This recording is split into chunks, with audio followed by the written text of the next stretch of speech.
ஒரு வேல் ஒரு நாளையே மாத்துச்சுன்னா நீங்க நம்புவீங்களா? இந்த நாள் சாதாரண நாள் இல்ல. இந்த நாள் தான் ஒரு தெய்வீக சக்தி இந்த உலகத்துக்கு இறங்கிய நாள்.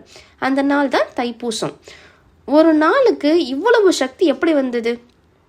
தை மாதத்துல பூச நட்சத்திரமும் பௌர்ணமி நாளும் ஒரே நேரத்துல சேரும் நாள். இந்த நாள் வெறும் பண்டிகை இல்ல, ஒரு சக்தி மனிதர்களை நடக்க வைக்கும் நாள். ஒரு காலத்துல இந்த உலகம் அமைதியா இல்ல. சூரபத்மன்கிற அசுரன் அவன் சக்தி அவனை அகந்தையாக்கியது. தேவர்களும் முனிவர்களும் மக்களும் துன்பப்பட்டாங்க. இந்த அநியாயத்தை நிறுத்த போறது யார்? அந்த நேரத்துல அம்மை பார்வதி தன் மகன் முருகனை நோக்கி ஒரு தெய்வீக சக்தியை கொடுக்கிறார், வேல். ஏன் இந்த வேல் இவ்வளோ முக்கியம்? இந்த வேல் இரும்பு இல்ல, இது தர்மத்தின் சக்தி.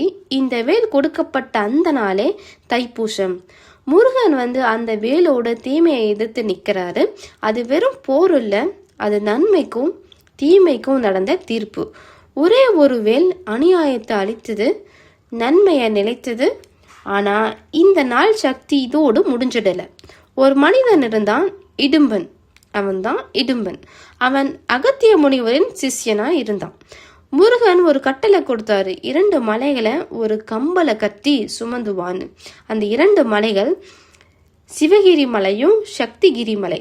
இடும்பன் அந்த மலைகளை ஒரு கம்பளை கட்டி தன் தோல் மேல சுமந்து அதுவே காவடியா வந்தான்.